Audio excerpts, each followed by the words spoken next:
conference is recorded. So those of you who don't like it, then please then switch off yourself. But it is recorded and it will be screened also globally, so that you know. Let's have a short introduction from my part. Today we will have an all-women's conference on Kashmir organized by the team of the Kashmir Council AU in Brussels.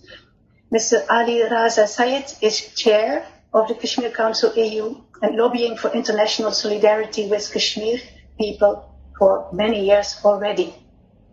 He does so in cooperation, of course, with others. For example, with NGOs like Amnesty International and Human Rights Watch, or think tanks like the International Crisis Group, and activists and spokespersons from the Kashmiri diaspora, and media and researchers, and of course, members of European Parliament. In many conferences, men are the dominant actors, and yes, men and women have to work together to achieve results. But today I request the men to merely listen, as first of all the women are the ones to be heard and seen today. And I hope, of course, for so many days and months and years to come. But please feel free in the session after the speeches of the guests, of the female guests, also to come in, men and women, all you are welcome. You here continuing to do that work is just so reassuring because you have such a deep and rich understanding of the Kashmiri conflict. So I'm very grateful for you to moderate this. And then, of course, for Ali Raza Sayed for giving us a platform to speak about these issues. It's been invaluable to the Kashmiri cause to keep it alive, to keep people discussing these things. So a brief introduction. My name is Kaula Siddiqui. I'm a Kashmiri. I was born in Srinagar. I am a co-founder of SILK, which is the Students International League for Kashmir. It was an NGO to bring grassroots awareness across campuses. Usually students are one of the most politically engaged people in communities, so we really wanted to spread the awareness. Here's another point that I like what Prasanna said, was that there have been so many conferences, like ever since, this Kashmir conflict started, especially since the 1980s. And I've attended a couple of them myself as well.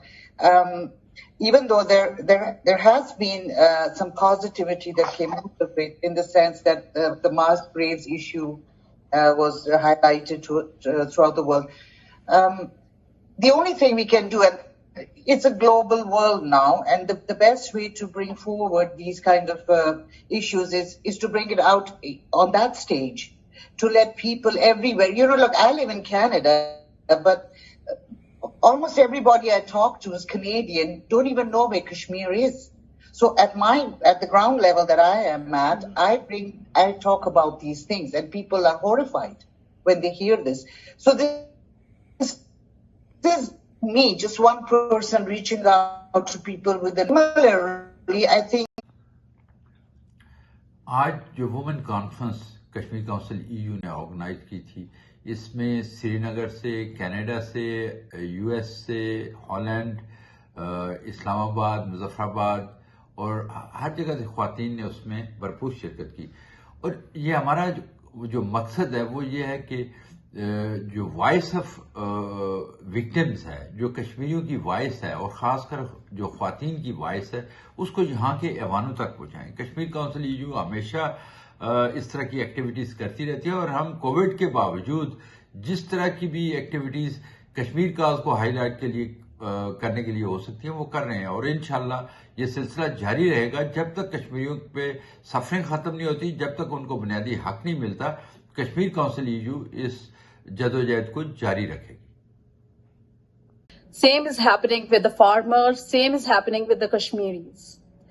And I want to tell from this very floor, if you are of kind of approach in a state system paradigm, it will become a monster which is going to engulf its own self, and it's not going to lead you anywhere. Regarding Kashmir, let me come down to Kashmir. Let me come down to women in Kashmir. When I am sitting in Kashmir, I am talking about Kashmiri women sitting here. I really want to represent the voices of the women. Like, not only from the Muslim community, but also the Kashmiri Pandit women who were part of the Muthi migrant camps, Purku migrant came out and they were very vocal. So they started mentioning these words, which was not familiar to the rest of the world. And fortunately, I had a chance to visit other side of Kashmir as well, and I met many women who are being known as half widows, half wives. It doesn't only exist in Indian occupied Kashmir, but I have met a few half widows, half wives across the line of control. Because when I was serving as a chairperson commission on status of women, I had an opportunity to visit. And we need to keep on talking about the issues which are extremely human. It is not just a territorial conflict, a geographical conflict, strategic defense, and all that jargon that is important. It is so much a human conflict, and it is the humans of Kashmir that keep on suffering. The recent ceasefire that has been discussed in the media, that both DGMOs of Pakistan and India decided to cease fire on LOC. It is of today's webinar, a subject very close to my heart, and Assalamu alaikum and greetings to all the participants of this webinar. And I feel privileged to be sharing this dais with very professional, very strong women around, and who have done great advocacy for the rights of women and for human beings around the world. And because 8th of March was a day which was commemorated as the day for we are talking about the destiny of 13.5 million people on the both sides of line of control.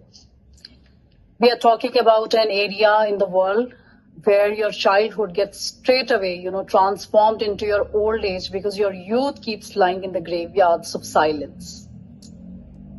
And when we are talking about Kashmir conflict, we are basically, I would like to highlight, let's talk about the broader perspective of it. And I would like to highlight the broader perspective because